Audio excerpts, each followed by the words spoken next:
1. All right, welcome everybody. It's the annual Brookline Community Aging Network and League of Women Voters Candidates Forum. So thank you all for being here. My name is Michael Allen. I'm a social worker here at the Senior Center. I'll be moderating. We are live streaming on Big. Obviously, it's wonderful that you're all here in person. Here is how this is going to go. We are going to hear introductions and responses to one question from each of the school committee candidates. Miriam Ashkenazi is not here. She is with her children on vacation. It is spring break for them. So that's why she's not here. And so we will hear from each of the school board candidates. Then we will hear from Neil Wyszynski running for town moderator and Ben Kaufman for town clerk. And then we'll move into the select board portion. We have Matt Weiss here is going to be our timekeeper, which I very much appreciate. He has a very inglorious role, but very important one. So thank you, Matt. And just a couple things that I want to mention. Please hold any applause or any audience reactions. There will be plenty of time to discuss when we're all done, but please try to hold your applause. As always, at something like this, want to acknowledge that a bunch of people will speak. I'm up here moderating. Certainly the people speaking and moderating are not fully representative of the Brookline community. It's just the people who are running for office. So those are the people we're going to hear from today. And so I always want to take a moment to mention that. And then also for an event like this, right, we have a lot of time trade-offs. So we're going to have a lot of select board time. Unfortunately, we are not going to have time for other townwide candidates besides the ones that I've mentioned. However, I think some candidates are here. If you are running for townwide office, stand Recording up, in give progress. us a wave, tell us your name and what you're running for.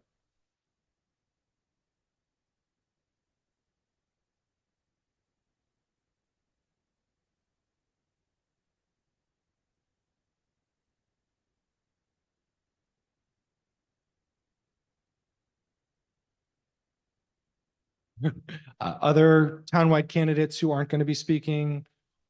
Yeah. We promise we'll have plenty of time. Yeah. Okay, cool.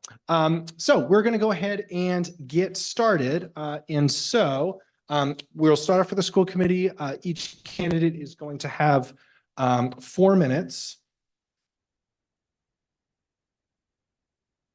We're going to start with, I did a randomizer for our order. So mathematically randomized. So it's going to be Sarah and then Carolyn and then Jesse.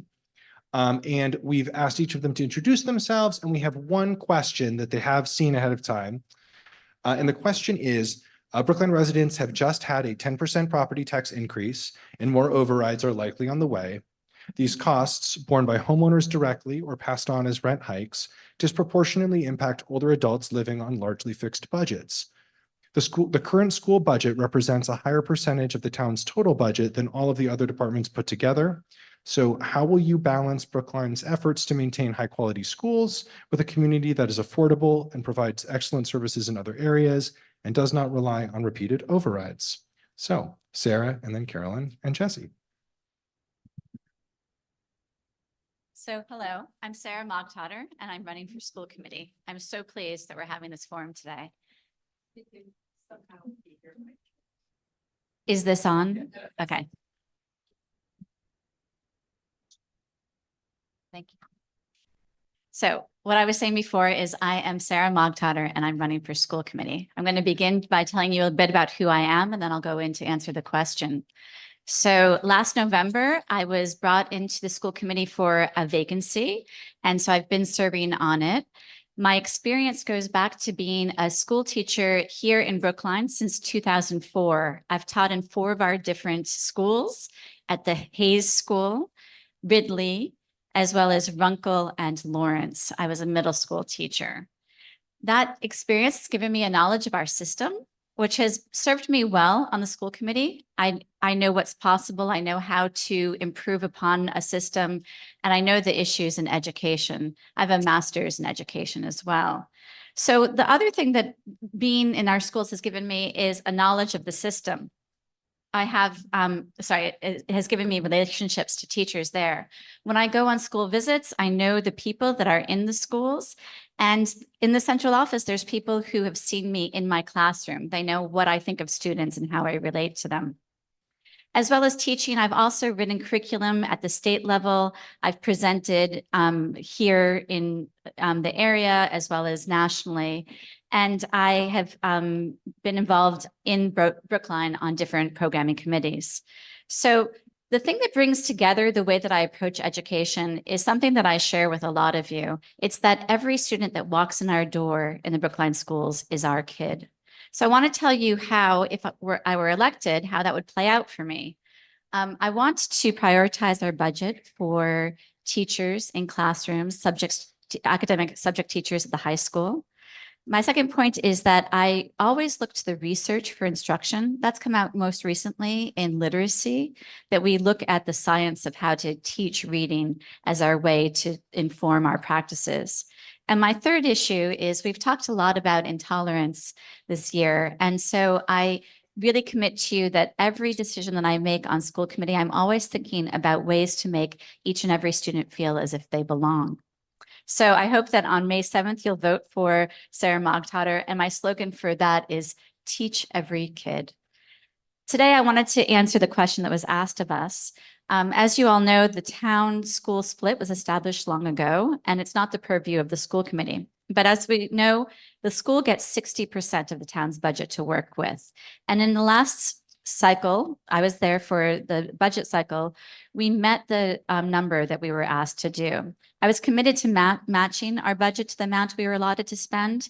And that's the part that's under the purview of the school committee. I've referred to that process, and you can come to speak to me personally to let me know if you want to know more about the budget process. I think the spirit of this question was to ask if I would ask for more funds if the things that we wanted to do for the school committee weren't possible. And I understand that we have to give a little bit to get what we'd like to do. Lexington comes up frequently when we're talking about schools as a comparative community. That happens to be where my 80-year-old parents are, and they've decided to age in place. And so I'm an only child, and so through looking at what they need from our community or my old community in Lexington, I've figured out that there's as much as education is important to them, there's other pieces of the community that are more important right now. The library, the programming at the community center, as well as the sidewalks to walk around town.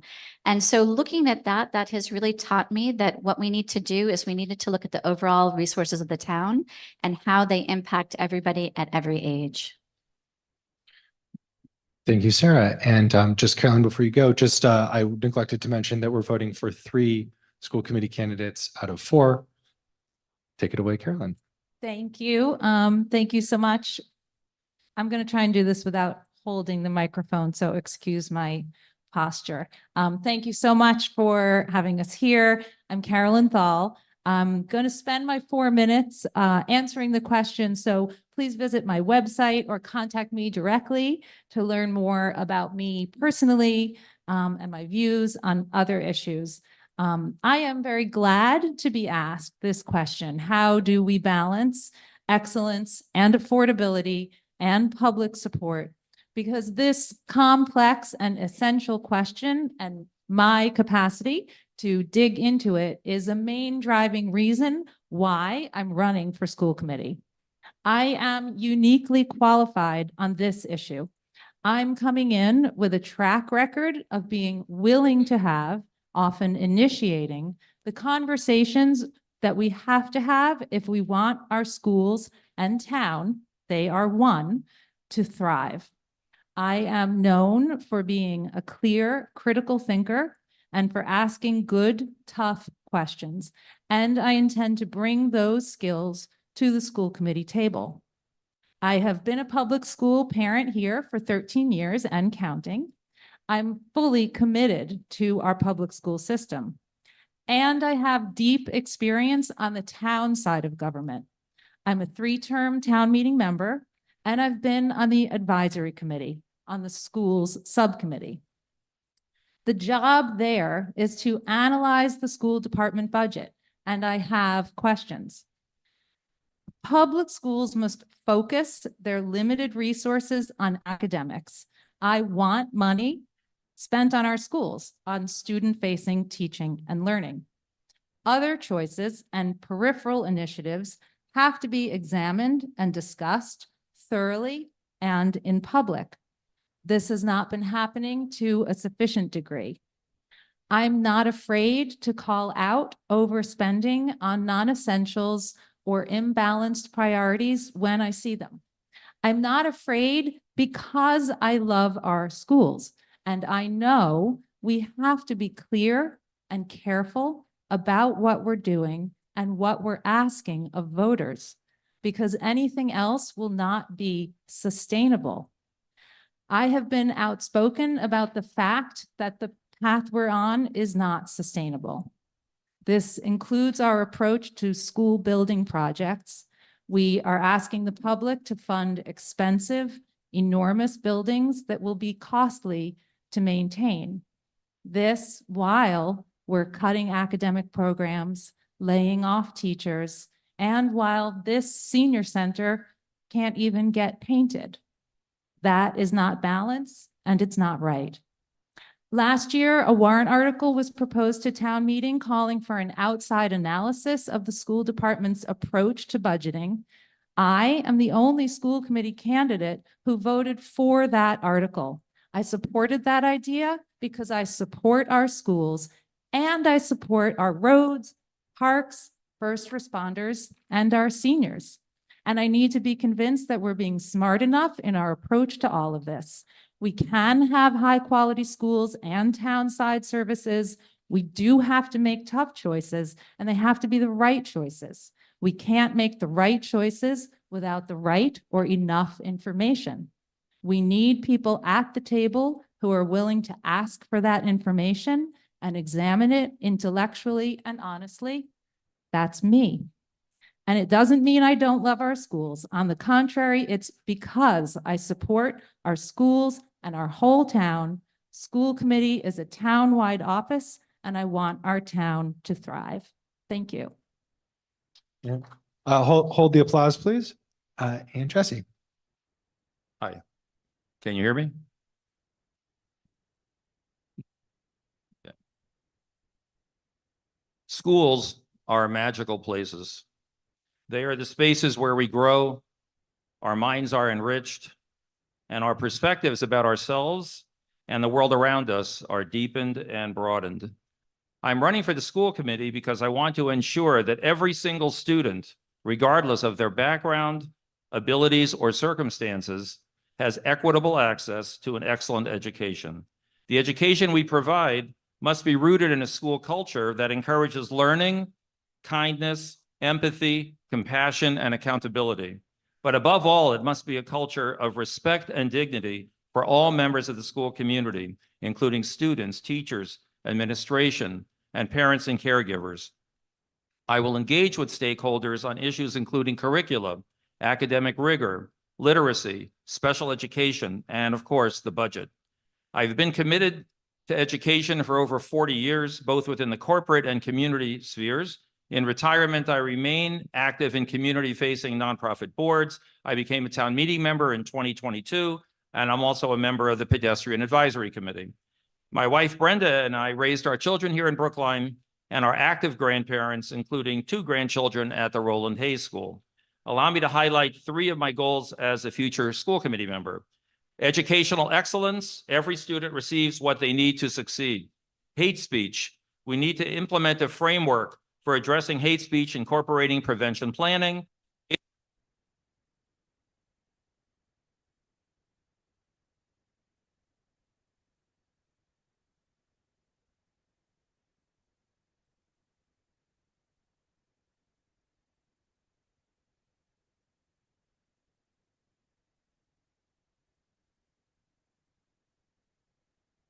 Responsibilities of the school committee are to evaluate the school superintendent, review and approve budgets for public education, and establish educational goals and policies for the schools. One approach that the town via the select board has taken in recent years to address fiscal challenges is the establishment of a Brookline Fiscal Advisory Committee. This committee has the following charge: review and evaluate Brookline's fiscal and financial projections looking forward, examine town and school budget principles and financial policies, and suggest actions that address misalignment between projected revenues and expenditures. The volunteer members of that committee have significant experience in finance, accounting, budgeting, financial controls, economics, economic development, land use planning, purchasing, and strategic planning. The committee recommended that the select board, the school committee, and the advisory committee adopt a financial and budget process requiring periodic summits among the select board, school committee, and advisory.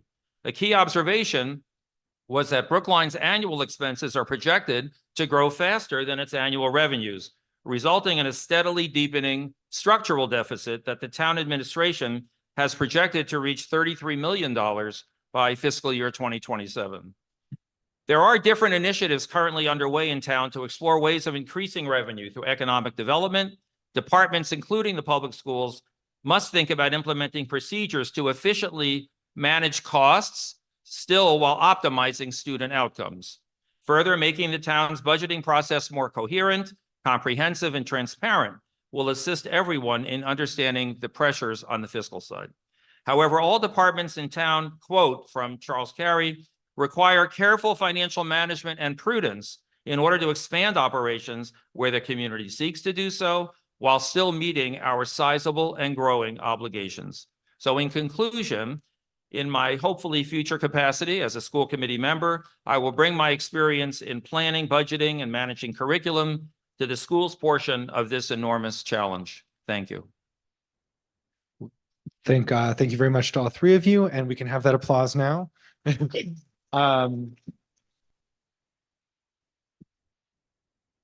We wish we had more time to ask you more questions, but that is it. So thank you so much. And next we're going to hear from Neil Wyszynski, who is running to be town moderator. He is running unopposed. And Neil, do you want to be up here? Right. So we're going to hear from Neil for 4 minutes.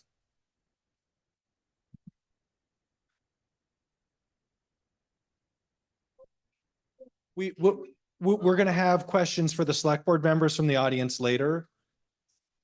Unfortunately, it's tough trade-offs with time, but we're not going to have audience questions for the school committee.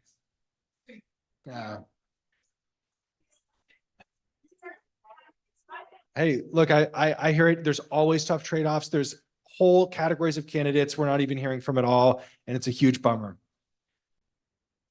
Howdy, I'm Neil Wyszynski, and I'm running for moderator. And moderator is probably a position you either have never heard of, or if you have heard of it, you haven't quite thought about it in a while, because prior to 3 years ago, we've had a lot of stability in the moderator position, where we had an incumbent moderator for really 27 years. And the one pledge I've been making is for me, this won't be a 27-year gig. But the moderator presides over town meeting. And most importantly, with respect to town meeting, the moderator sets a tone. And my tone is going to be fairness and balance. And to me, that's the most important part of moderating town meeting, making sure the time limits are adhered to, that all aspects of a debate are adequately aired. And that's what I hope to do. Another piece of the moderator's job is appointing folks to various committees. The most important committee the moderator appoints folks to is the advisory committee, which is the town's finance committee. You heard Carolyn Thal, candidate for school committee, refer to the advisory committee. The advisory committee, as I said, is the town's finance committee and formulates the town's budget, and also has hearings with respect to warrant articles, and does analysis and makes recommendations. It's my hope that I will bring balance to the advisory committee, and there too set a tone of civility, and airing of all appropriate viewpoints, and making sure that all aspects of the town's political structure feel that they've been heard. So that's kind of the central core of what I hope to achieve, and I hope I'll have your vote. But I guess being that I'm unopposed, it's pretty certain I'll be moderating town meeting. So I thank you. Thank you, Neil. Yeah, we're not gonna have questions for anyone but select board.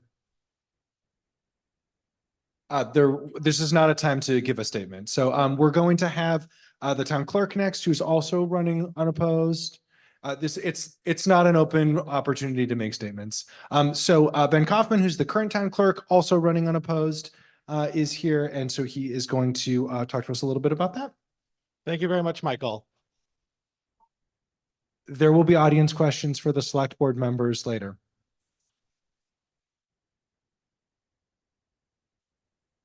Yeah, I hear you. Yep, thank you for your comment, and yep, thank you very much. And if you want to keep talking, I'm gonna have to ask you to leave. So you can either stop talking or you can leave. So it's up to you. Take it away, Ben. Thank you, Michael. Hi, everybody. I'm Ben Kaufman. I am the current town clerk. I will be on the ballot at this upcoming election. But what I'm really here to do today is to make sure folks know how to participate in our election that we have coming up, the options that you have to make sure that your voice is heard in our election. Brookline's elections are more accessible today than they've ever been in the history of our town through a variety of different reasons. We've dramatically expanded opportunities for voting by mail, for voting early, as well as voting on election day. So if you're interested in casting your ballot by mail, every Brookline voter is eligible. You received a postcard in January that you could check off if you wanted every ballot for 2024. If you check that off, then you're already on our list. We are actually mailing ballots out as we speak, and we're going to send 9,000 by the end of the week. So if you filled that postcard out, keep an eye on your mailbox. You'll be getting those ballots soon. If you have not requested a mailed ballot and would like one, we have applications in the back. You can fill that out. The deadline is April 30th to get that into my office so we can send you a mailed ballot. If you're voting by mail, you can mail it back in. Every ballot comes with a prepaid envelope, so you don't even have to deal with the postage. You can also come and drop it off at Town Hall or use one of our ballot drop boxes.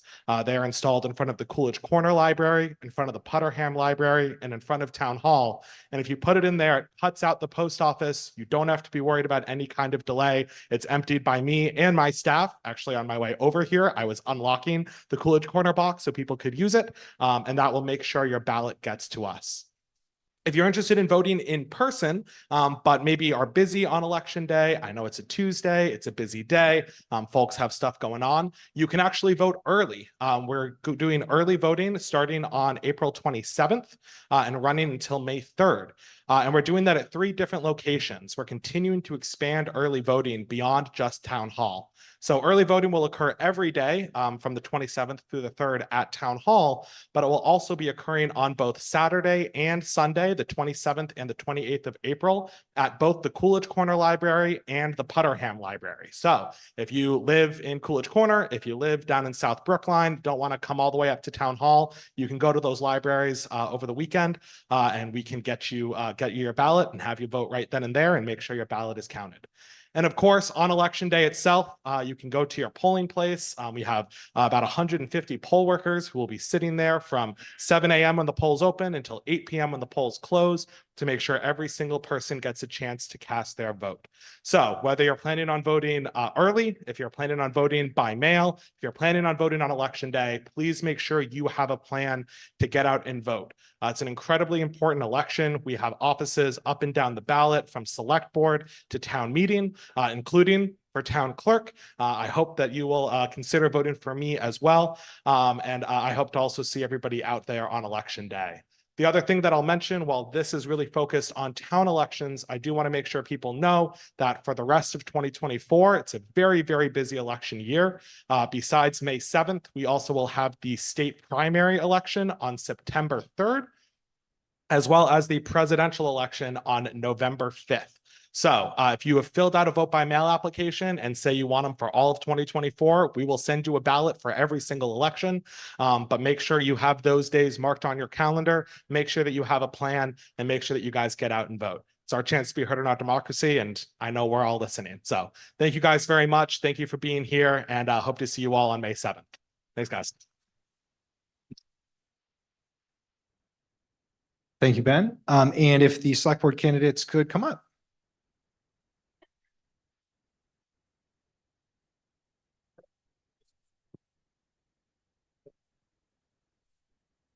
That is an excellent question. A little intimidating when I said I'm unopposed, and the answer is there a write-in option? There absolutely are write-in options for every race, including if you have a race where you have multiple choices, you can write in multiple names. So for select board, you could write in 2 different names if you wanted to. So you will have those write-in options on the ballot as well. Thank you. And so we have 4 out of 5 select board candidates here. Sana Hafiz had hoped to be here, but had an emergency come up, so she is not here. And so thank you to the 4 candidates who are here. And so let's talk a little bit about how we're going to do this. We're going to get an introduction from each of the candidates, 3 minutes each. Thank you again to Matt Weiss for keeping the time. And then we have a variety of questions. So we have 4 questions that Brookline CAN and the League of Women Voters created ahead of time. So we'll be asking those 4 questions, and then we're going to be opening it up to audience questions. And I also had publicly solicited questions ahead of time. So I have some online submissions for questions for folks who can't be here. So we'll take one from the audience. We'll have one from those folks. We'll take one from the audience. We'll have one from those folks until we run out of time. Minute 30 per answer, so we can move through as much as we can. You know, again, as always, there's trade-offs with these things. We want to cover as much ground as possible. And then we'll have some 2-minute closing statements at the end, just a chance to wrap up. So again, I threw the names in a random order generator. And so what we'll do is we will start with that order, and then we'll rotate. So if you go first on the first one, you'll be last on the next one. It's like A, B, C, D, B, C, D, A, so on and so forth. And so the order will be Susan, David, Alec, and Bernard. And I'll prompt you as we go. So kick us off, Susan. Thank you so much. I'd like to first thank you BCAN and League of Women Voters for hosting this today, and for all of you who came out, and also for the viewers at home who are watching. Thank you. It's an honor to be here and just to talk about ourselves a little bit. So my name is Susan Park, and I'm running for Select Board. I've been a town meeting member in my 2nd term. I'm the Town Meeting Member Association Vice President in my 2nd year.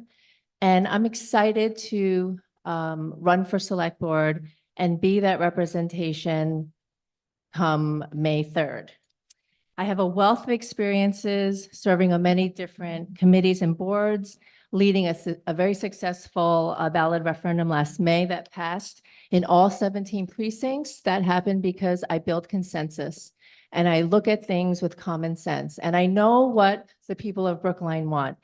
And that is one of my strengths in my wheelhouse, connecting, really listening and understanding. And I'm not going to pretend to know everything, but what I can do and what I've done over and over, and I have a strong record to show that, is to meet with people and to really try to understand what is needed. So the things that I will do if I'm elected, I realized that there will be a loss of $600,000 in ARPA money. And with Ruth Ann leaving, it is really important to find her replacement. I know the community here will miss Ruth very much. And in the short time I got to meet her, I'm going to miss her too. She's an amazing woman. And I realized that a lot of the funding for the senior center were through grants. So it's really important that we fill those gaps. It's really important to continue what has been built by Ruth Ann and this wonderful community all these years. I also know that transportation to the senior center is super important, and parking for those who drive here is important. There's limited parking. Every board and commission will affect seniors, especially mobile seniors. And I want seniors' voices to be seen and heard, and I want all of you to be seen and heard. That is a priority. We need to consider the effects of all the policies on the entire population of Brookline, including seniors. And I support this concept. And if I'm elected, I believe that seniors should be considered as we modify different policies for seniors, pedestrians, everyone in between. Seniors in North Brookline and South Brookline, it all matters. We need to work together. We need to hear from everyone. I also support really hearing from all of you so that I can understand your needs besides the ones that I'm expressing right now. I hope to encourage good programming through the rec department because I know you guys have awesome programming. And last week's senior appreciation lunch, coming here and celebrating you all and celebrating all the volunteers, it was just beautiful to see, and I want to continue to help you thrive. Thank you, Susan. David. Good afternoon, everyone. I'm glad to be here. David Perlman. I'm running for Select Board. Brookline courses through my veins. I've been living in this town since 1986 when I was 4 years old.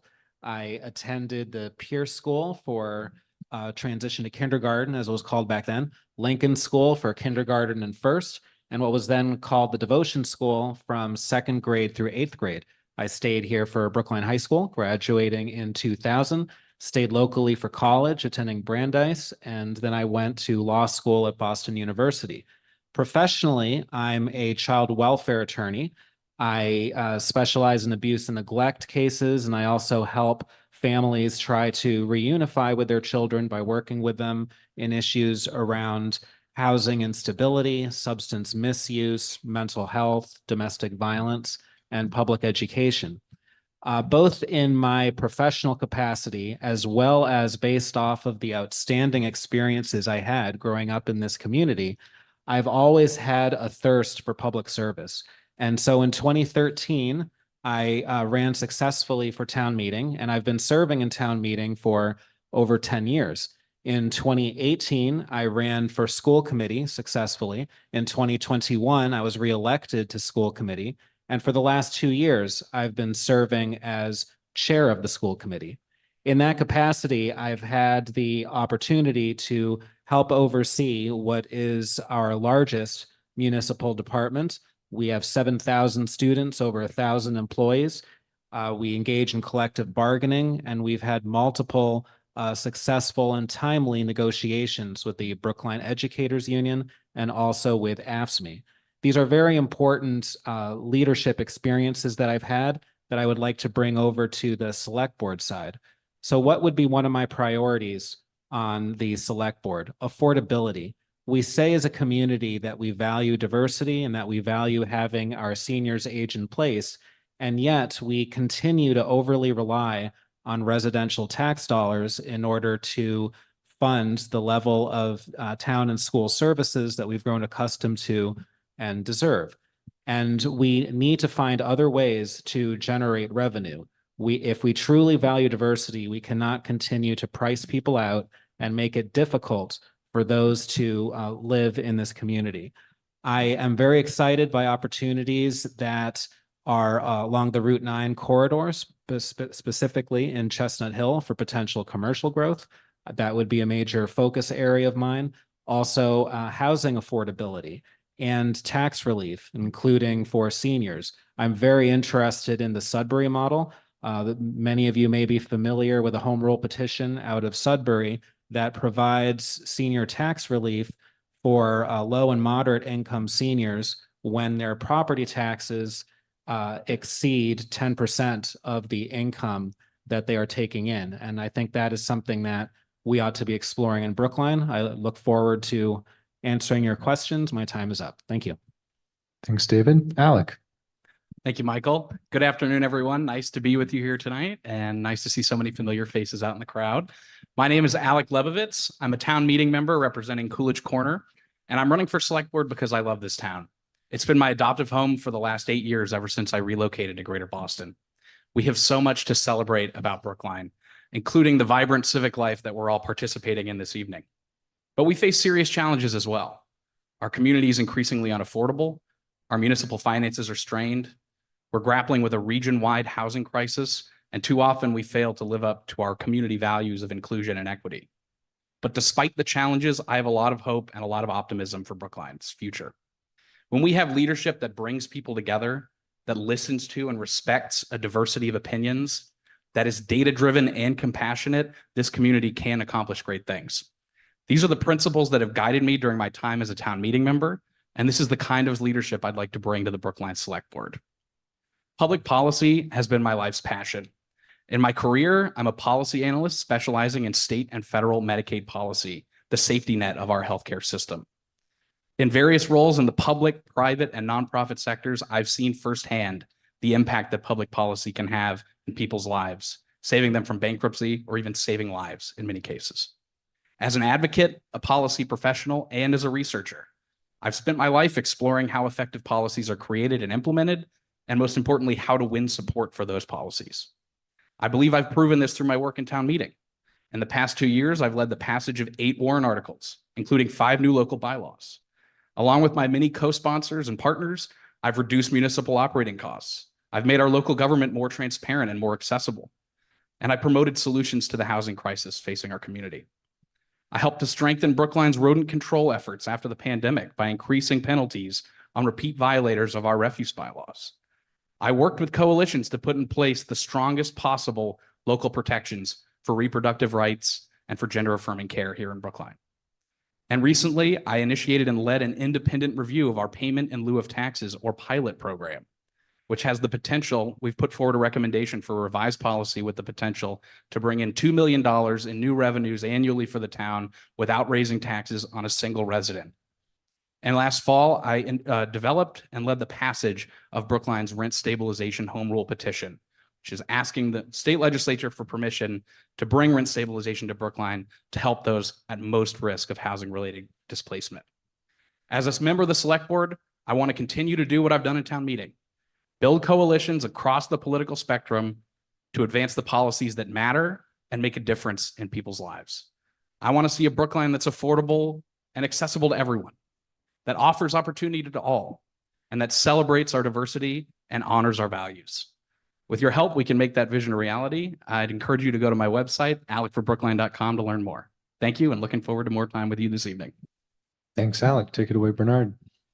Thank you. And thank you to the Senior Center and the League of Women Voters for holding this forum. And thank all of you for attending and hopefully learning something about our town and how it should be governed. I'm Bernard Green. I'm chair of the Brookline Select Board. And many of you know me. So I'm going to try to give you some background information that'll help you, information you may not know, that will help you assess my role and potential as continuing on the select board. I've been in town government since 2006, when the late Emily Novick, who many of you I think know, urged me to run for town meeting, and with the help of 2 incredible senior advocates, Marvin Feynman and Pawnee Katz, we worked and they got me elected at precinct 7. And from there, I became engaged in a number of committees in the town, eventually serving on the advisory committee, and then spending 7 years as chair of the audit committee, which is an important committee here in this town. I've served on the select board now for nearly 9 years, and more than 3 of those years I was chair. And during this time, I helped to navigate the town through several challenging situations and times. As chair during COVID-19, I worked to ensure the continued operation of the town and the provision of critical town services during the global shutdown.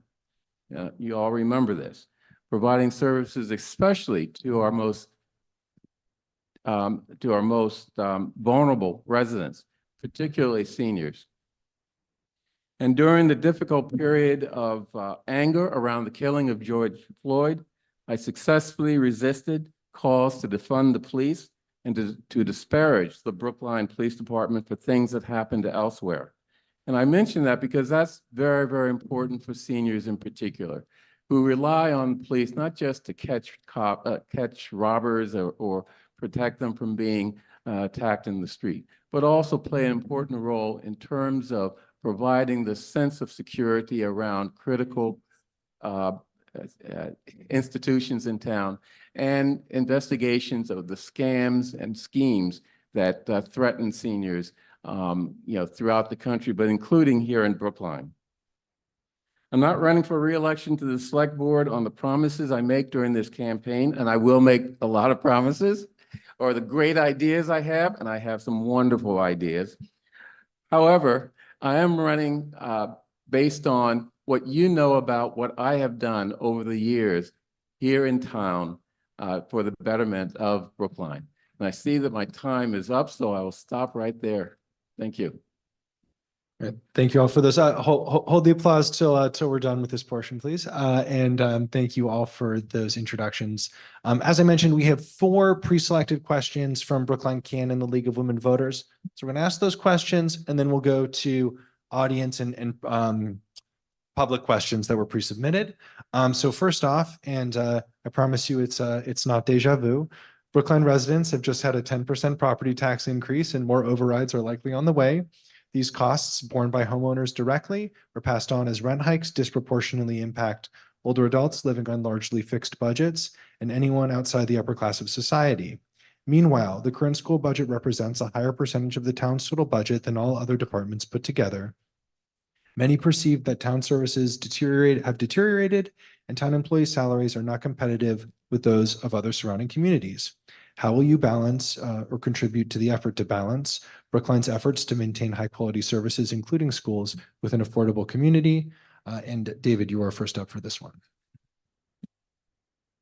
So as I mentioned in my introductory remarks, we cannot continue to rely on residential property tax increases to meet the level of town and school services that we've come to expect.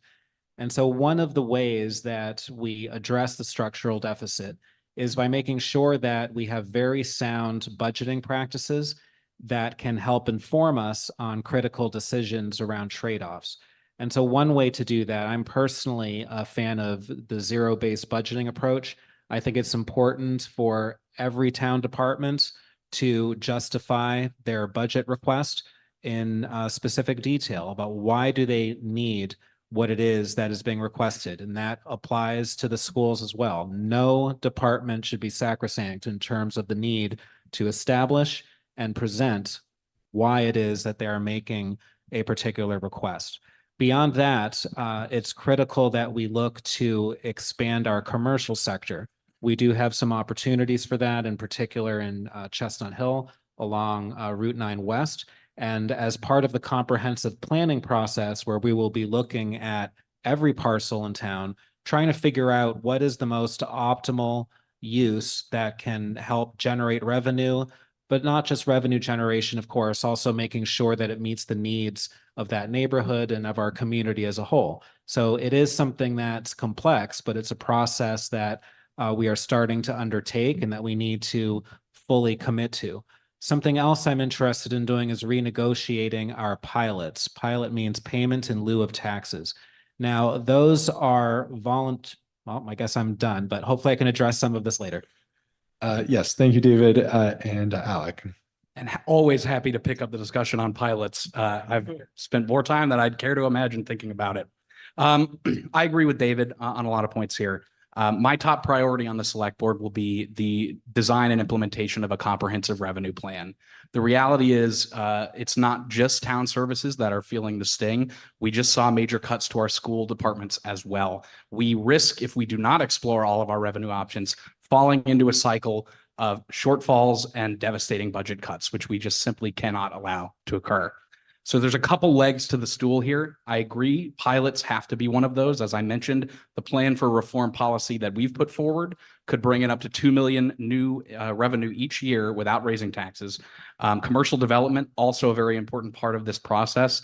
And I think we need to go further than just trying to align market incentives. I'd like to see direct involvement by the town in particularly small business formation.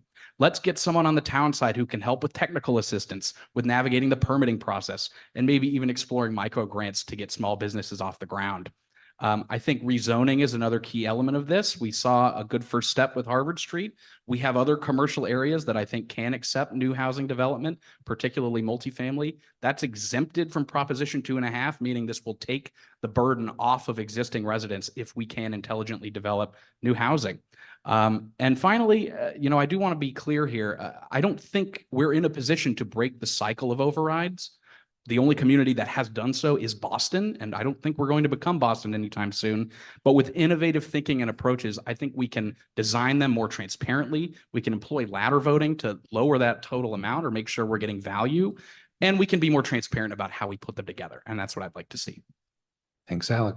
Bernard. Okay, I agree with a lot of what was said, but some things that were said, I really, really disagree with for the following reason.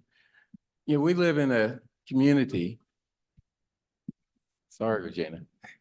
Regina's always telling me to speak louder. We live in a commonwealth that has laws such as Proposition 2.5 that make it very difficult for cities and towns like us to avoid so-called structural deficit. I'm not going to stand here and say that I have a silver bullet to fix that. I am going to say that I do have a way to begin to minimize the harm and hurt that Proposition 2.5 and other things inflict on us. One thing I will not do is suggest that pilots are a silver bullet. And I really disagree with the idea that this is a panacea for anything here in Brookline. $2 million out of a $300 million budget doesn't really sound like much. And number two, if you go to the website of the pilot committee, you can get a list of the nonprofit organizations here in Brookline that do not pay pilots. And I wonder if you can figure out how those organizations, mainly small church organizations and others, could generate the income to pay pilots, despite the fact that their buildings have a lot of value. That mismatch is what makes the idea that there's $2 million of money on the money tree that we can use just a fantasy. Thanks, Bernard. Susan. Thank you. And I'd have to agree with Bernard here. This whole money tree fantasy is magical thinking. So we have to look and see what we can really do to the 60-40 split is obviously leaning heavily on the 60%. And so to really work on that, to move that needle back, well, one, after managing a home for almost 3 decades and sending 2 graduated from college already, we have to look and spend carefully. I was, when I was on the advisory committee, on the finance committee, there was a Warren article that asked for an audit of the schools. And basically, it's just to see where we're spending, where are we overspending? And an audit, for most of us, what are we afraid of? Let's really look at the numbers. So I voted yes on this Warren article. Unfortunately, it didn't pass. So if I am on the select board, you see where my head is going already. I want to know, I want to uncover under rocks and boulders, where is all this spending? So that's one thing. The second thing is, if we want to offset, all this, if we have these overrides year after year, we need to offset that. And the way to do that is also to increase our commercial tax revenue, so that, and I have an idea how to do that. I have a passion for it. I've talked to the planning department. They love my idea. You need leadership for that, and I can do it. Thanks. All right, thank you all. Second question of the pre-prepared questions. In 2016, Brookline adopted its Complete Streets program. And while this process has and continues to yield new bike lanes and more pedestrian-friendly sidewalks, it has also led to a loss of some parking, and some, including some seniors, worry about access to local shops or parking for their caregivers. And so how would you balance thinking about Complete Streets and that process and some of those goals with access for people still relying on cars or those using cars? And Alec, you're up first. Yeah, thank you, Michael. It's a really great question, and I know one that really matters to this group. I think we need to be very deliberate about ensuring Brookline, the entire town, is accessible to people of all abilities and all transit modes.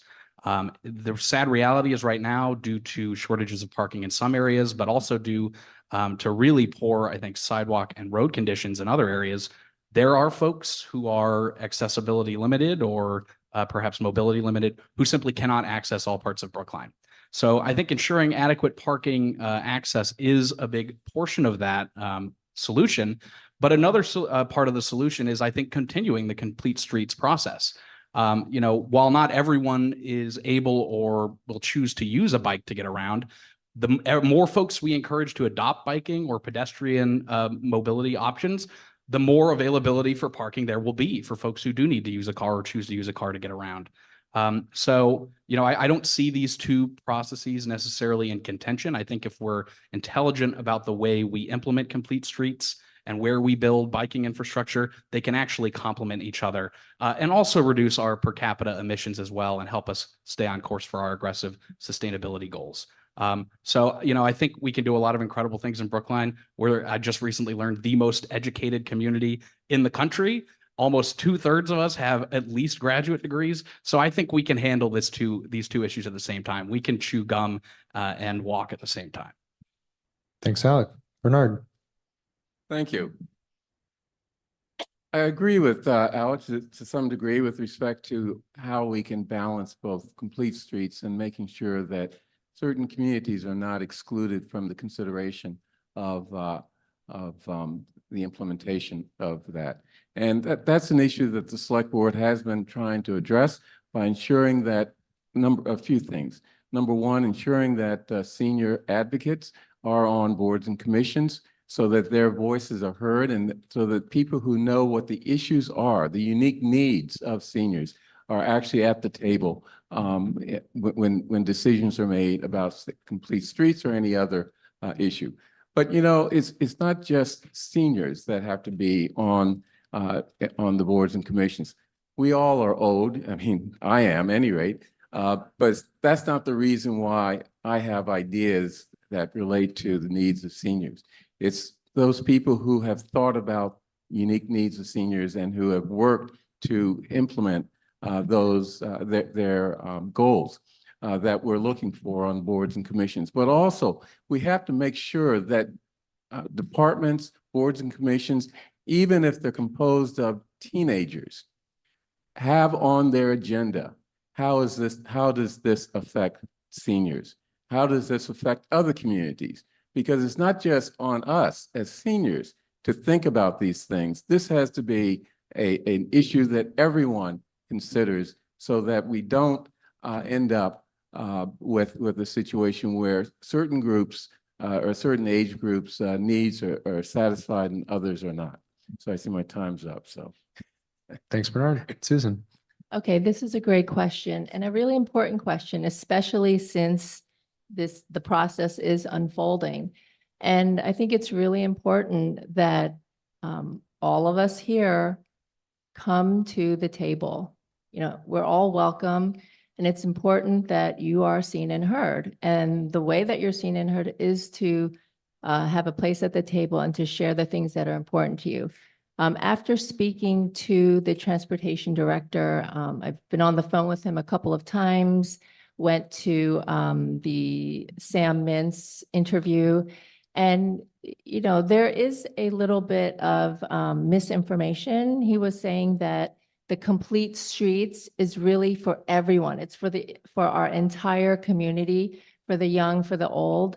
And we're going to work together and figure out how and what to do so that the sidewalks accommodate seniors. And me having in-laws who are almost 90, if the sidewalks are not flat, seniors can fall, hurt themselves, have a hip replacement. It's not good. So that's one thing. The other thing is with bikes, we want to make sure bike lanes are marked well and green so that cars can see bikers clearly. So we want to accommodate them too. We want to make sure there's lighting for everyone so that they're not stumbling in the dark and hurting themselves. So there's a way to do this, but my last words is that we want to hear from everyone and everyone's welcome.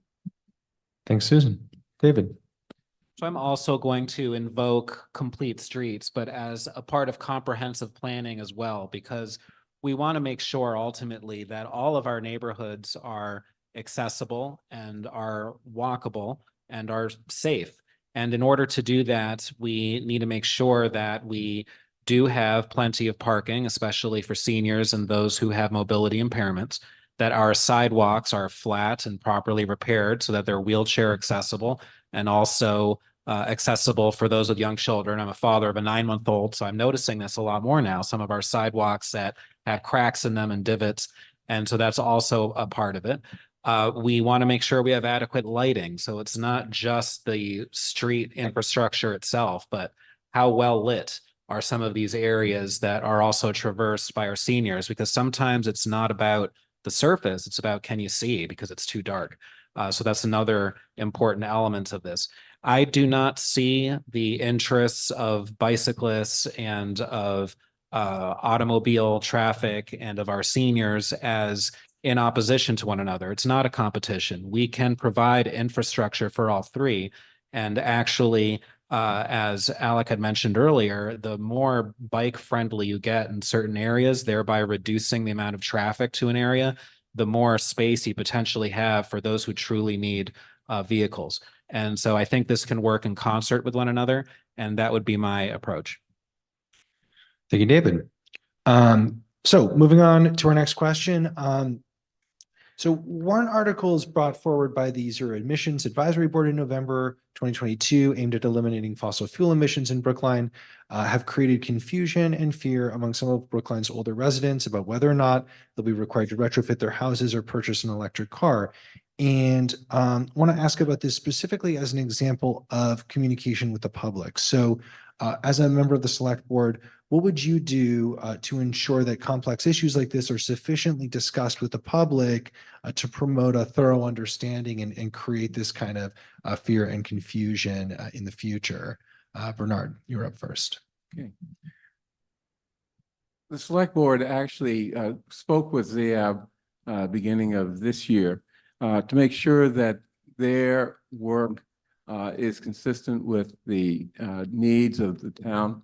And I think that we have a relationship with ZAB now where the communication issues that I think were a problem in the past can be addressed.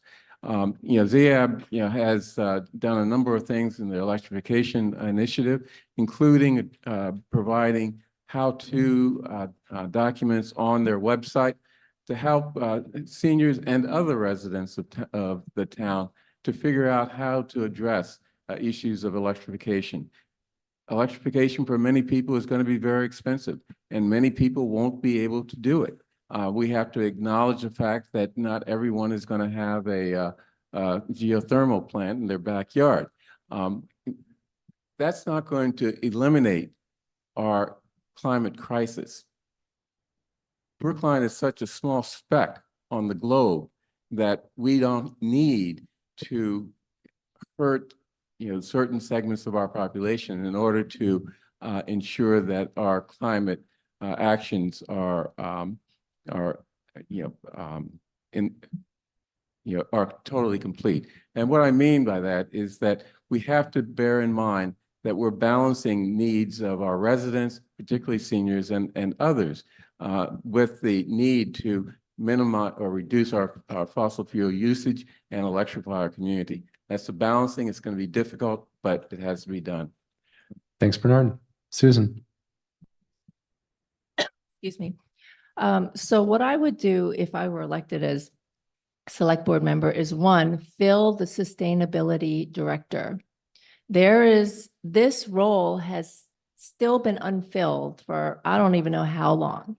And this person will work with the communications director that was recently hired, and we will educate and get the information out. And being a former department head at an international school, and I started out teaching middle school, high school, college, I have a passion for educating, and I have a passion for just help coming alongside and just filling in those gaps. So I would really help with this, and not only that, but like Wellesley, they have an awesome climate dashboard, and if you go to their town, you can see it's like really easy to like walk through. It helps you to get more green, to electrify if you want. And there's all these different stages. If you're ready to go and you're motivated, here's option A. If you're really hesitant and you're not really sure, there's still some things that you could do, like getting LED light bulbs, but there's a lot of different options. And I think making sure that our public understands all the different ways that we can reach our climate goals is the key. It's not like, it's not all or nothing. There's a wide gray space in between, and I want to help us get there. Thanks. Thanks, Susan. David? Electrification can indeed pose a financial challenge for many of us, but fortunately, there are some other climate mitigation measures that we're able to take both as a town and at the individual level to help do our part to reduce emissions. So for instance, walking more and utilizing public transportation, we've already addressed that a little bit. That certainly helps. Even something like putting saran wrap on your basement windows, that can help reduce draft and energy waste from a home. LED lights, as was mentioned, can also help. There are window air pumps that actually work both for air condition as well as heat that tend to be a lot more affordable. Then as a town, certainly supporting the initiatives of the sustainability director. And on the school committee side, I actually was the lead drafter for a sustainability policy that we were able to pass for school committee. And we also created a sustainability task force that's been divided into 6 different areas to look into sustainability issues in a comprehensive way. The sustainability task force meets regularly. They make recommendations. They've already implemented some of those recommendations. We have composting at more of our schools, for instance. I think this approach of a task force that utilizes a lot of our experts in the community is a great way to both increase civic engagement and also provide broader education on the subject. Thanks, David. Alec? Thanks, Michael. I'll talk very briefly about the ZIAB articles, and then I do want to address the main part of the question. So I certainly agree that requiring people to electrify is not the way forward, but we should be supporting that work. And in fact, it does have the potential to yield real savings to residents and reduced heating costs, while also helping us meet our emissions goals. Just to put folks at ease, climate action is very important to me. It's the defining challenge, I think, facing my generation. What I've said at other forums and what I'll pledge to you today is I will not support any new fees on residents to fund climate initiatives without putting that to a direct vote by the residents. I think that's a fair compromise. On to communication and transparency, I think they're absolutely essential to the way our local government functions. And I'm proud to have consistently voted in favor of increasing transparency at town meeting. In fact, I'm the only candidate running for select board who voted to make the town meeting listserv open to the public, which is now a bit of a moot point because of the great work that Brookline News is doing. And you can check out those emails on their website. But we had the option to, without paying the costs to provide those records to Brookline News, make it publicly available. I supported that. And unfortunately, the other candidates did not. I think our town website needs a full redesign. It's just simply inaccessible. It's convoluted. It's outdated. I cannot tell you how many times I've gotten constituent contacts just to help them navigate the town website. So that will be a priority for me. I also like the approach that's been taken by 2 of our current select board members, which is the publication of a regular newsletter. I would certainly commit to doing that as a member of the select board as well. And I hope I'm able to keep you more informed going forward. Thank you very much. So you get elected, you're on the select board. Let's say you had a chance to do only one thing. What would your one thing be? Starting with Susan. Okay.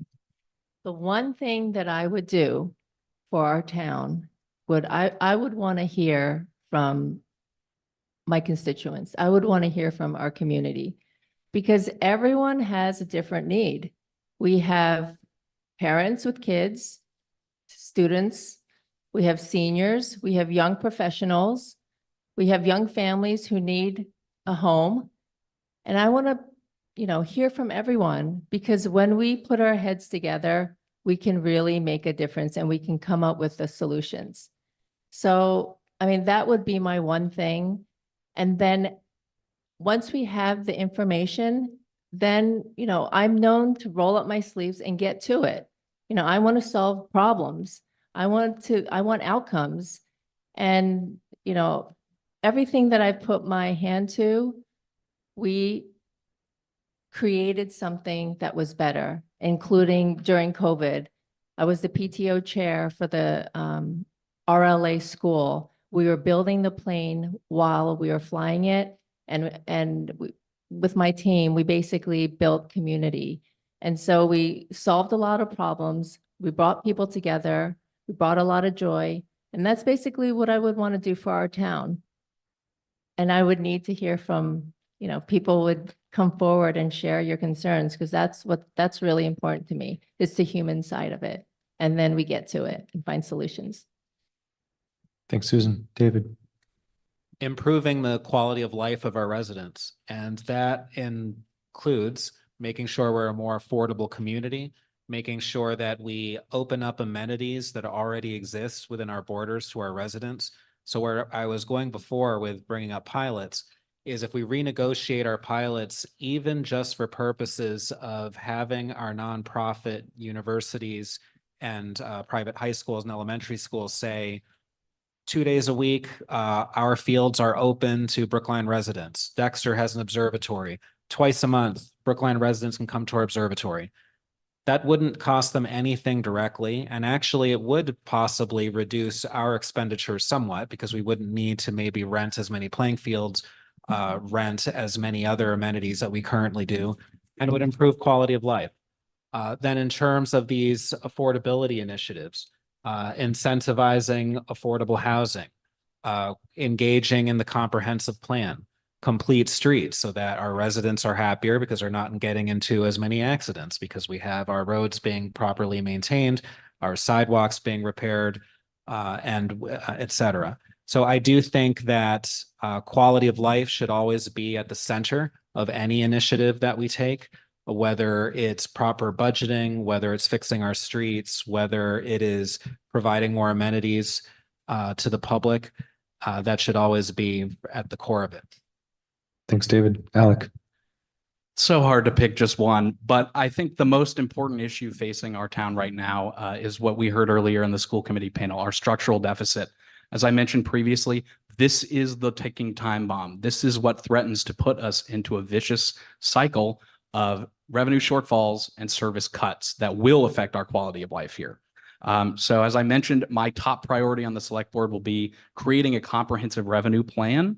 And we don't need to reinvent the wheel here. We, as it was mentioned by Jesse Hefter earlier, we convened a fiscal advisory committee for years that came up with many great recommendations. Unfortunately, they have largely been ignored by our current leadership. In fact, some of those recommendations included implementing a new audit rotation policy and re-examining our pilot policy.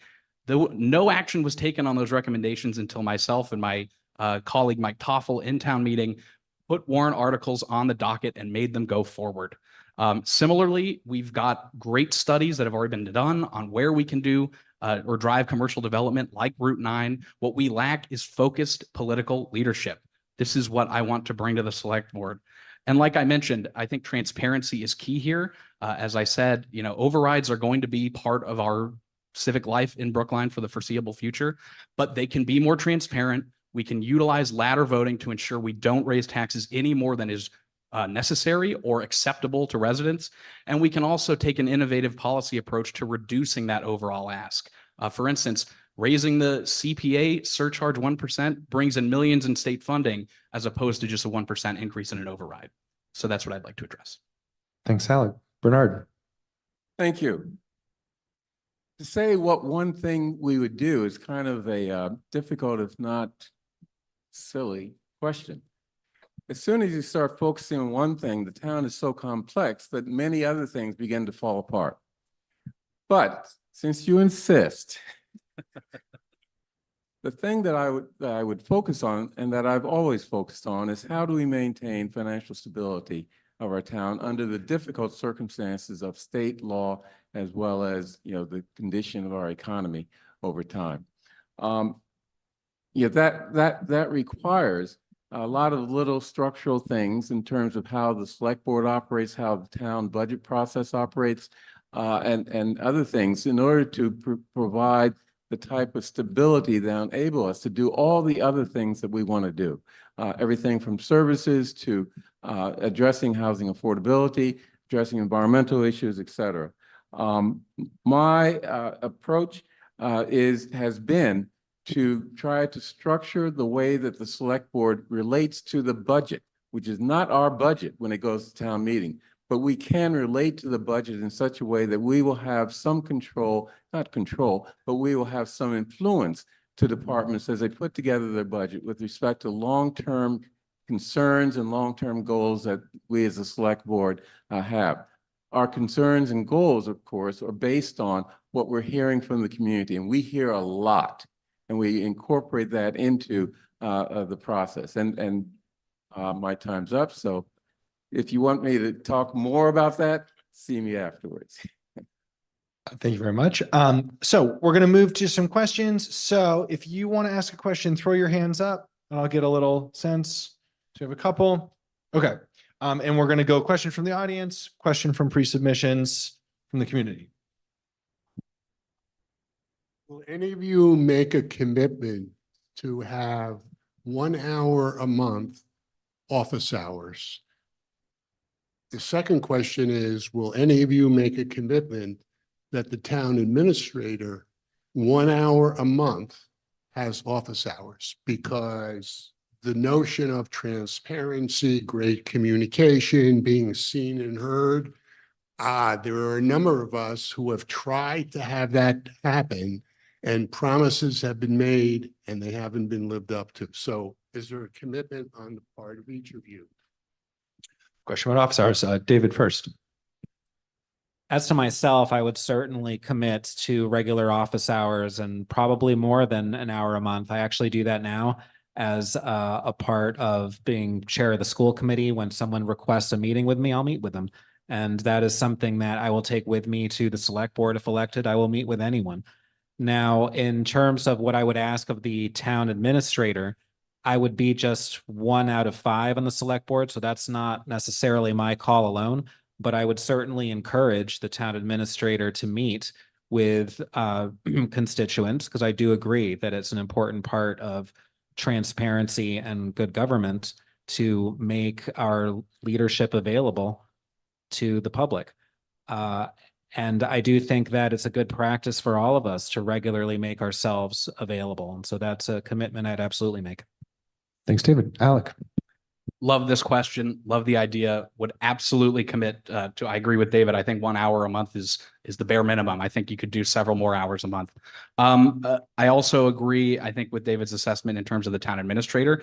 I would certainly be a vote in favor of having town administrator office hours, but again, that would have to be a board decision requiring a majority. You know, as to my record on responsiveness, there's a number of precinct 8 constituents I see in the room. I've written back to every single constituent piece of outreach. I've gotten phone calls, emails, and texts. I've also endeavored to do that in the course of this select board campaign.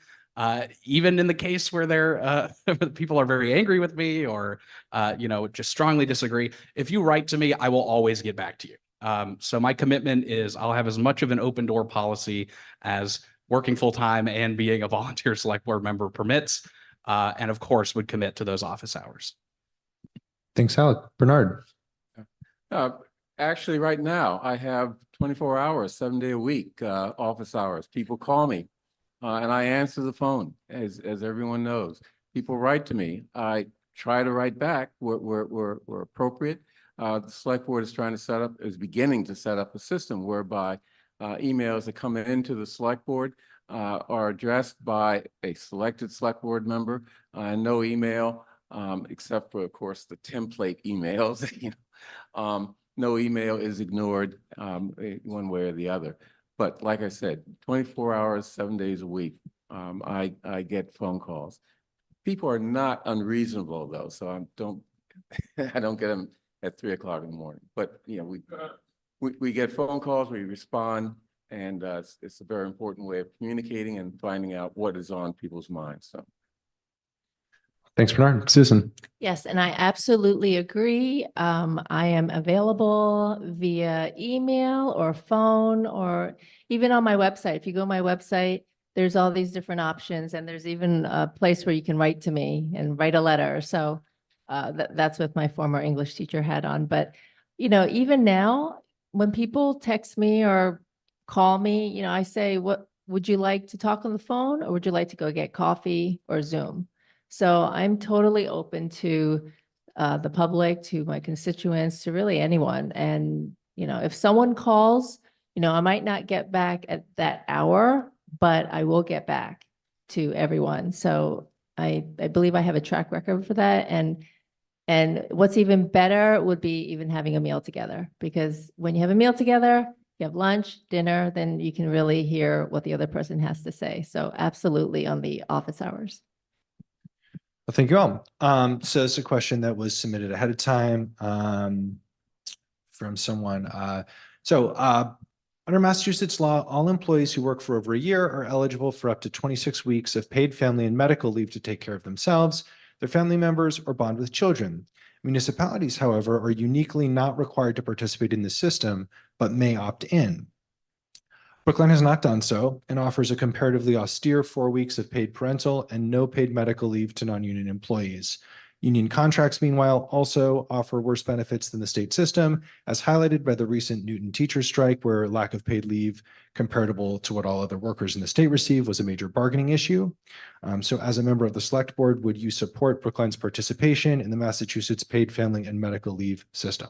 Alec. Yeah, this is a great question. I do support that. And I think one of the major issues confronting our town from the management perspective is it's a very competitive municipal employment market. And, you know, as we've talked at length about, we are facing fiscal constraints. So sometimes it can be hard for Brookline to compete on just raw salary numbers alone. Well, innovative and creative solution to that issue is, what can we offer in terms of benefits to make Brookline a very attractive employer? And the reality is, with this new state program, the 26 weeks has become the standard in terms of employment across the Commonwealth, except for our municipality and other municipalities that similarly have not opted in. So I think meeting that new standard will go a long way to helping us not only attract great talent to our municipal government, but also in retaining it. We lose a lot of great staff to the private market, to other municipalities. So I think that needs to be a consideration as we think about how can we attract and retain our talent? How can we maintain the staff we need to continue providing excellent municipal services? And how can we compensate for not necessarily being able to match or exceed some of those private sector salary numbers? So I think this is a good step forward and a good way to show our employees that we value them and that we do want to keep them around in this community. So I appreciate the question. I'm very much in favor of it. Thanks, Alec. Bernard. Yeah. A few months ago, Miriam Ashkenazi, member of the select board, asked me to put paid parental leave on our agenda, and I did, and we voted it.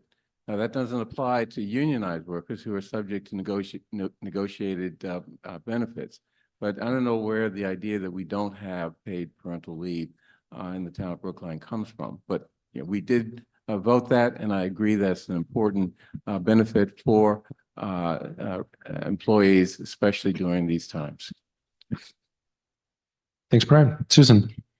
Yes, great question. In fact, I was just talking with my sister about this a few days ago, and we were talking about the importance of paid parental leave, because when families have children, there's trauma that happens to a woman's body after you have a baby, and it takes time to recover. And, you know, it's wonderful when also the husband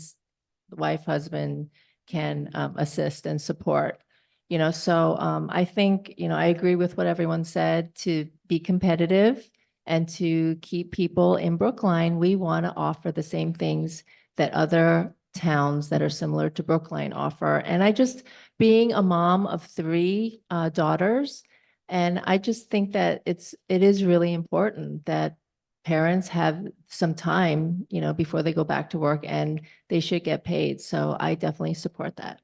But I'm also, I want to say, but I'm also open to, like, let's discuss, let's talk, let's look at this together. So. Thanks, Susan. David?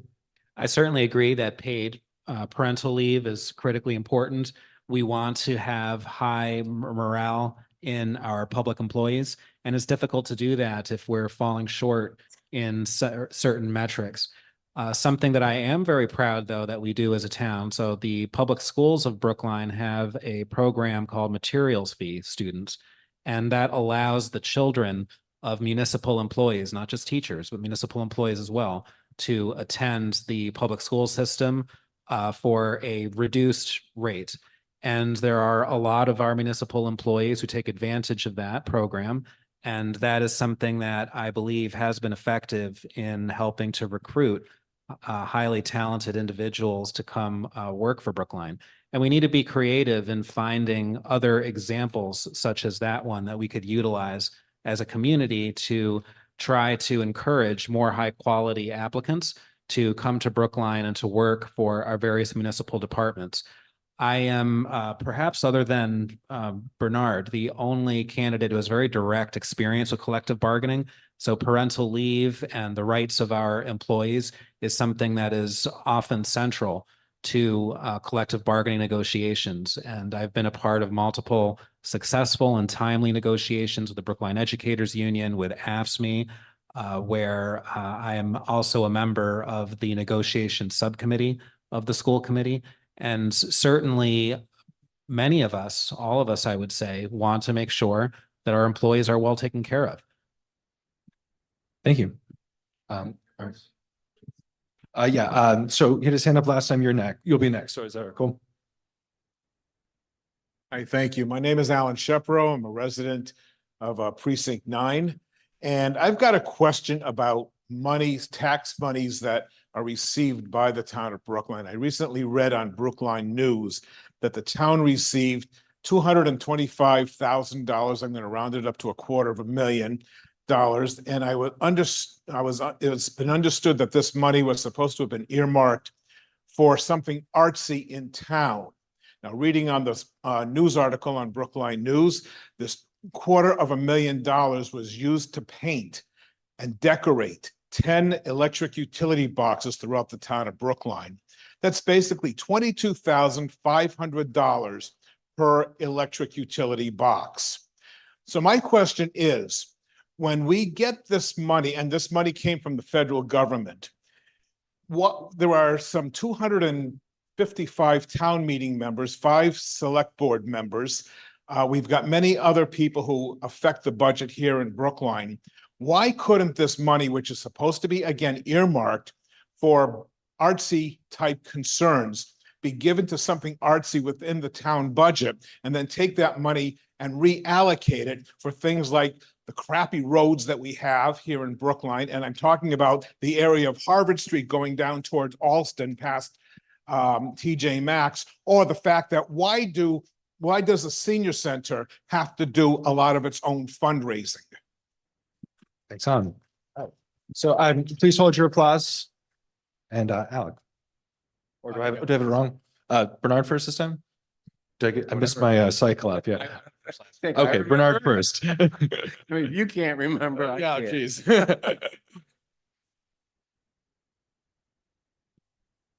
it away. So, yes, there was money coming from ARPA, federal funds, that were used for what you call artsy type projects. Art is not some type of unnecessary frill. Art really is important for the mental well-being of a community.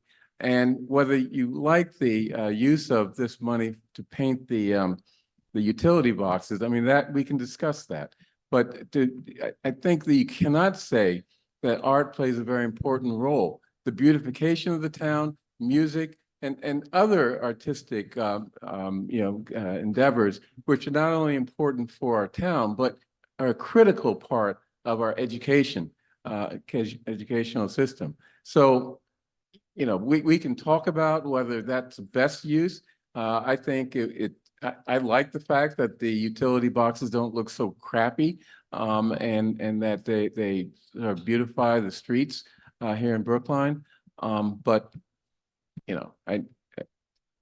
I like them if that's the question you're asking. Thanks, Bernard. Susan. Okay, so the way I understand ARPA funds is that the money has to go towards something that, you were impacted by COVID.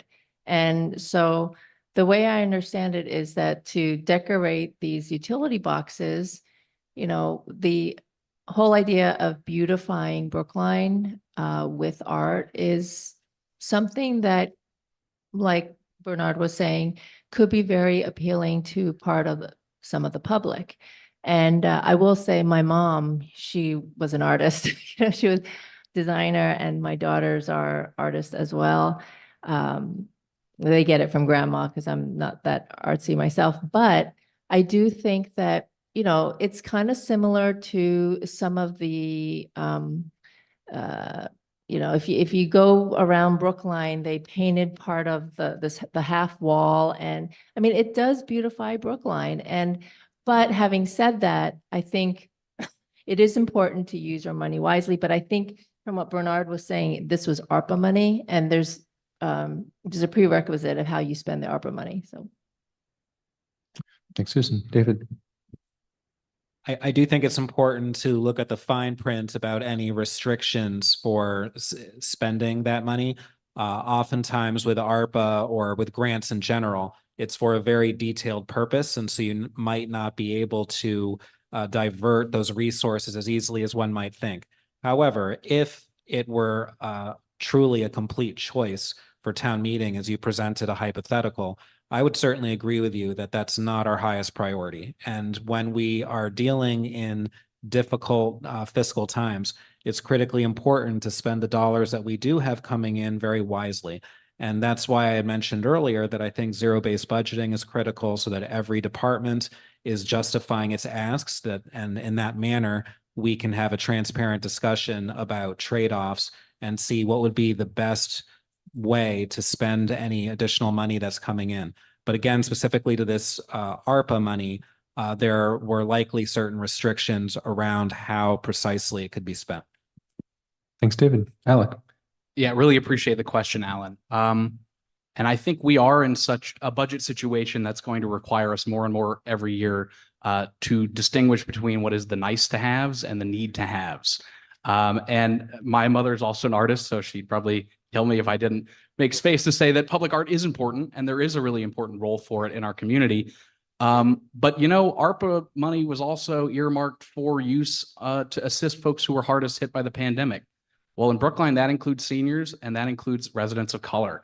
And in fact, a recent award, it was almost the same amount. I believe it was a little bit less, but still over $200,000, was just made to the Brookline Community Development Corporation for rental assistance. And the expectation is that will keep dozens of families in their homes in Brookline where they otherwise would be forced out.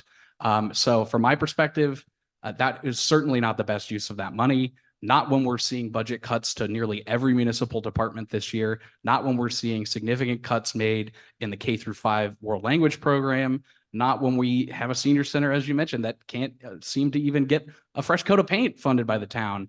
And certainly not when we have so many critical senior programs that are solely reliant on grant awards and not funded by our local monies. So as I said, it's unfortunate, but we're in a situation where we're going to have to make tough choices. And in this case, I would have liked to have seen that money put to better use as well. Okay, so we're going to have time for two more questions. One more of the pre-submitted questions, and then I promised one in the back. So the last pre-submitted question that we have is, what's your stance on a charter commission to explore becoming a city? Susan. okay, so of course, I'm open to exploring it. I mean, the way I understand it is if you put it on the ballot, there's a study committee to look at it. So when it's presented that way, and if we give our town the choice, then, I mean, that's what I would want to do. For a decision as big as this, it's up to Brookline. And so everyone's voice is important. And I totally am okay with looking into it, studying it, looking at the pros and cons.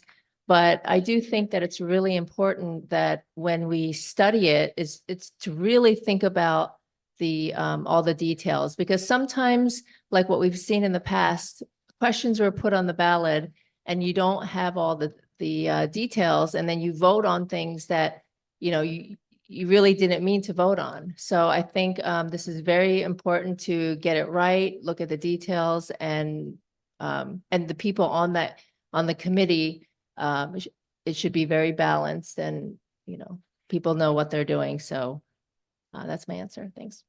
Thanks, Susan. David? There's certainly nothing wrong with exploring what an alternative form of government could look like. We always want to have the ideal form of government. I personally, however, would be extremely reluctant to endorse any change that would reduce the amount of democratic participation that we have today.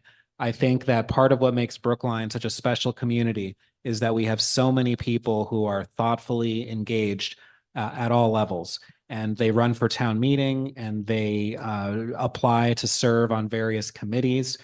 I would hate to lose that and to have power rest in a smaller number of hands. I think that can be very risky. So I do appreciate our current model, but certainly there's no harm to looking at certain changes from it if we can improve it further. I just do not want to move away from broad-based democracy. I think that's a critical function of government. It's critical to transparency, and I don't want to be alienating our constituents by pushing them further away from the process and from the major decisions. Thanks, David. Alec? This is a great question. I am a strong supporter of putting a charter commission question on the ballot, and have in fact been gathering signatures for the Brookline City Charter campaign, which some of you may have heard of. You know, the last time we as a town comprehensively analyzed and reviewed our system of government was about 100 years ago, when we moved from an open town meeting to a representative town meeting. That was the last time we made changes to what in essence is our town charter. You know, I think waiting a century to do any kind of comprehensive review of such a critical function is probably not wise. And I do like the charter commission process because ultimately it puts the power in the hands of the voters. It'll be up to the voters once this is on the ballot, whether we begin an exploration. It'll be up to the voters who will be on that commission. And I have good expectation that Brookline voters will choose a really great or excellent group of 9 people. And ultimately, whatever that panel of 9 comes back to us with after exploring the various options available to us, it'll be up to the voters again to give that final approval. And there have been many cases in comparable communities where this process has taken many years, where there have been multiple charter proposals brought forward that have been shot down by the voters until ultimately their concerns have been addressed. So it's a lengthy process, but it's one that is very democratic. It's going to allow us to explore what we do well, what we could improve, what we can do better. And ultimately, it'll be up to the voters of Brookline, the people, to choose whether we want to make any actual changes. So I am a very strong supporter. Thanks, Alec. Bernard? So here in Brookline, we've done 3 things with respect to our form of government. First of all, there's the campaign for charter change, which I think is a good way to begin to flush out the issues and begin the process of considering whether we want to change our form of government. But there's also a moderators committee that is meeting and is scheduled to report, I believe, in June about what types of government forms are feasible for a town like Brookline. And thirdly, the select board back in December decided to put on the annual community survey some questions to sort of flesh out what people are thinking about in terms of the problems with our form of government. I'm not going to commit to one approach or the other until we go through the process and I see what the pros and cons are of town versus city, or modified town or modified city. Remember, the fact that we have a town meeting of 255 people means that that number of people are deeply involved in the governance of our town. In a city with a mayor and a city council, there's less involvement of the community. Now, there are good and bad aspects of that. We have a community that's highly educated, as I think someone said recently, which means that we have people who know a lot and think they know it all. And that can be very, very disruptive. But that's a type of inefficiency that maybe we want to accept instead of a more efficient but less transparent and less inclusive government form. Thank you. Thanks, Bernard. And last question. Arthur Conquest, town meeting member from Precinct 6. The issues that we've been discussing this afternoon have a lot to do with the town finances. What have we learned from the Gerald Alston debacle? Okay, and what will we do in the future to never let it happen again? And I'm welcoming to hear your responses on that. Okay, David, you first. I think it boils down to what have we learned from what happened with Gerald Alston and that settlement process, and with the spirit of hopefully avoiding that again. So, David. I think it's critically important that as a community, we don't operate in an overly legalistic fashion and develop this mindset that because we might be able to win in a courtroom, let's fight things out until the very end and drag things on for years and years. In my opinion, the Gerald Alston case very likely could have been resolved very early on had we treated him respectfully and had we dealt with the initial incident right then and there by supporting an aggrieved employee. Unfortunately, that's not what happened. And as we all know, the conflict continued for many years. So if I'm elected to the select board, I will want to resolve such situations very early on in the process and try to not allow them to boil up out of control. It becomes expensive financially. It also becomes very costly emotionally. Look what it did in terms of dividing our community. What kind of message are we sending to our minority population in particular when we don't stand up for our public employees of color who have been treated abominably? And if we deal with situations as they occur and we do it swiftly and with candor and also in a nurturing manner rather than legalistic and getting armed with lawyers and right away going straight to a fight, I think that would really help us. Thanks, David. Alec. Yeah, I think this is a really critically important question, and I thank you for it, Arthur. To put this into context for folks who may not know, the final settlement that we ended up paying for a mistake, let's be honest, that town employees made and that town leadership only aggravated was $11 million. This is roughly the size of the last override that we passed last year.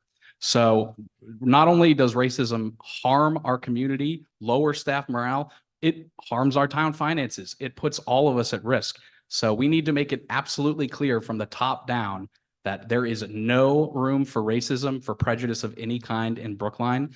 And frankly, as David mentioned, we need leadership that is more interested in apologizing when necessary and righting the harm, righting the wrong than we are in defending the town in court ad nauseum. I think I agree with David. That issue could have been resolved quickly and more justly, I think, than it ultimately was. And as I mentioned, it cost our community dearly, both in terms of morale, community spirit, and divisiveness, but also monetarily. So this is something we absolutely cannot tolerate. And the reality is the select board sets the tone for these things. The select board makes these decisions. If I'm on the select board, I absolutely will not permit any prejudice or racism to occur within our town employees, and I will do everything possible to ensure that if something does happen, we focus on righting the wrong and correcting the harm rather than trying to prove who's ultimately right in court. Thanks, Alec. Bernard. Okay. Now, let's be very clear. This question is directed at me. because I was on the select board. I was on the select board when, after threatening to shoot up the firehouse, including shooting up the firehouse and where his black supervisor was in a meeting with him, and after the use of illicit drugs, and refusal then to even engage with us in any way to try to resolve this and very empathetically address his concerns, we had to fire him. Now, maybe, you object to that, but, there's a lot more to Gerald Alston's situation than I think we hear about many times. I would also warn against someone coming onto the select board saying that they're going to resolve a problem. That's what happened that resulted in the $11 million settlement, right? A select board or person ran for select board, got on the select board, was appointed to the negotiating committee after he had written or signed on to an amicus brief against the town. And that person negotiated, quote unquote, with Mr. Alston and his attorney and came back to the select board. And let me add, I was precluded from being involved in that in any way because I was being sued personally. And the ethics commission said that I couldn't engage in any discussion, but came back to the select board minus me and convinced it to agree to a settlement of $11 million, which was way out of bounds with respect to the type of recovery. Anything near what happened to Mr. Alston would have returned. And I'm running out of time, but there's millions and millions of things more that can be said about that. Thank you, Bernard. Susan. Okay, so this question is a really good one. And the people who sit on the select board, the leadership of Brookline, all of us, if whoever gets on there, it's the spirit of humility, the spirit to be able to admit when you're wrong and to take issues and to, be able to have the strength to come, bring everyone to the table. I mean, it boils down to, we know how it works when each side thinks they're right and you get lawyers involved. No offense, guys, and the next thing you know, it's about don't talk to anyone. The problem gets worse. It escalates year after year after year. And that's what happened. And so, the select board members, if I'm on there, I will do my very best to try to hear both sides. But really what it boils down to is everyone has done their own part. And we need the wisdom to be able to see that, what is everyone's part in this?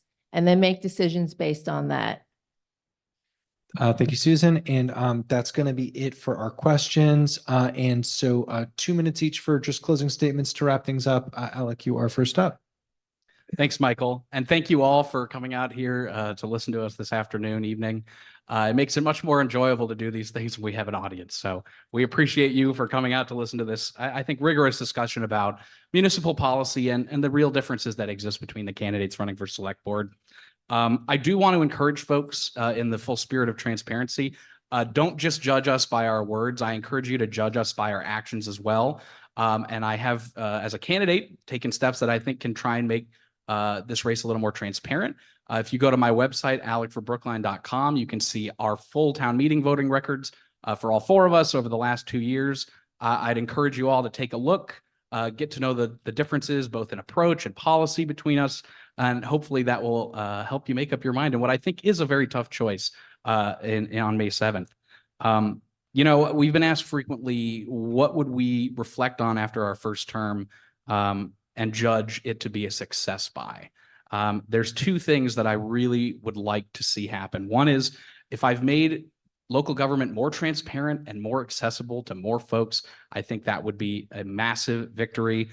It's very frequent that members of the select board will assign issue areas to specialists on the board. I'd very much like to be the transparency czar on the select board. As I said, I think we need a full website redesign. I'm committed to doing everything I individually can to make our government more accessible and more responsive to you. And secondly, I think affordability has to be one of the top priorities. We've talked a lot about the levers we can pull for that: housing, better budget management, really controlling our overrides and making those more transparent. And of course, the revenue strategy I've mentioned. So I hope I can earn your vote on May 7th or earlier. I think we've heard a lot about my priorities this evening. And like I said, I'd encourage you to visit alecforbrookline.com. And I hope I've earned your support. Thank you very much. Thanks, Alec. And please hold the applause. Bernard. Yes, thank you again for holding this forum. It's a very good opportunity to learn about not only the candidates for the select board, but also about what it means to be a member of a governing body of a town and the complexity of running a town like Brookline. I asked for your vote, and I believe that your vote will be worth giving because my experience in town government, not only 9 years on the select board, but 18 years in town meeting, has given me an understanding of the complexity of running a town, the complexity of serving on the select board. There are no easy answers, and anyone who says that there are, you should ask them what they are. You know, I know how to get things done, not in terms of quick turnover or quick answers, but in terms of the small and difficult things you have to do step by step to get to a conclusion and get to a solution to a problem. I've gotten things done, not for the town, but especially for seniors and other members of our community, never by showboating, but by just quiet behind the scenes work. To do the small things, the not very exciting things necessary to create a structure for solving big problems. I think I'm open-minded, collaborative, and capable of working with other members, even members that I don't agree with on the select board, to try to achieve the goals and that we all have and the needs and goals of the town. So please vote for me on May 7th or earlier if you'd like and can. And more importantly, urge your friends and neighbors to also vote for Bernard Green. And you can go to my website, bernardgreen.org, to see a little bit more information. It's not a treatise.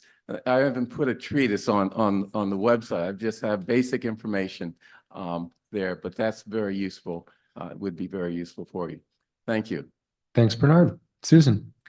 Okay, thank you very much for coming out today and for sitting through all of this. And as we come to the end, I hope that you will vote for me. I hope that I will be that you will check next to my name come May 7th or earlier.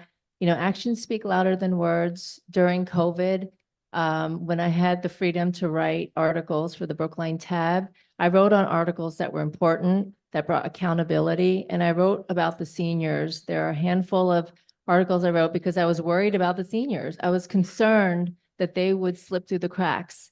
And I did follow-up articles you can check. Anyway, a guiding principle for my family and me, my husband and I have been married almost 3 decades. We have 3 beautiful, strong daughters. 2 are out of the house. One's recently graduated. And a guiding principle for us is to take good care of what we have. And that's what I would do if I sit on the select board. I would improve the things that are broken, our roads, our broken meters, things that are not working for our seniors, paint the community center. I would streamline things, streamline payments so we have easy access on the website. I would streamline the permitting so small businesses can open quickly. And, you know, it's all about good governance for me, checking in on our community and seeing how everyone's doing. I want to know how everyone's doing and what's not working. We can turn that around. And we need to use our time wisely. So let's look at the details and see how we can save money. You know, if we're being wasteful, we need the courage to say we need to, spend better. And I have no problem doing that, managing a house for 3 decades. So let's do this together. I hope that you will vote for me. We can't fix the world, but we can take good care of our town and lead by example by embracing the diversity here in Brookline. So thank you and have a great afternoon. Thanks, Susan. Take it home, David. experience matters. And even though I'm 41 years old, I do have a lot of experience. So 10 years on town meeting, 6 years on school committee, the last 2 years as school committee chair. I have also been on the town school partnership committee, which looks at the split between the school budget and the municipal department's budget. I have been on the select board climate action committee, so I'm very familiar with ongoing efforts around our climate mitigation. I have been on the land bank study committee. I have negotiated very large contracts with unions. And I'm familiar with the day-to-day structures and functions of our highest levels of municipal government. I already regularly work with the town administrator and members of the select board. And so I feel it would be a seamless transition for me to step over to the select board side. I also think that my leadership style is important. I am someone who is very calm. I don't get hurt if somebody is angry at me. In fact, I actually welcome that because anger, just like love, is a very intense emotion. I would be much more concerned by apathy and indifference. And fortunately, I don't encounter a lot of apathy in Brookline. And so I take that as a very good sign. Now, I don't think I have enemies out there, but even if I do, I would be representing you too. And I genuinely mean that. And many people who started out perhaps as political enemies of mine when I first arrived on the town-wide electoral scene are now some of my staunchest allies. And I think that speaks to my ability to bring people together, to be someone who unites rather than divides. That's something I'm very much committed to. It's also critical to be able to read a room in a moment. For example, in the aftermath of October 7th, many parents were very concerned about rising anti-Semitism in the schools. They came for a school committee meeting for public comment, and I allowed that to be interactive. That's not what we normally do, but I let it happen because that's what we needed. And so that's my leadership style, and I ask for your vote on May 7th or before, and you can go to my website, electperlman.com. Thank you. So thank you to all of our candidates for being here. Yeah.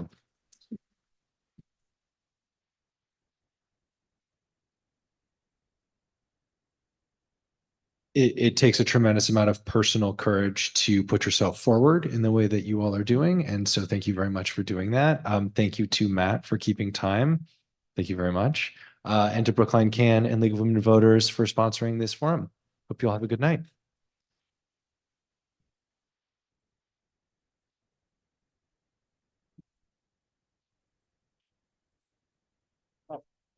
Great question.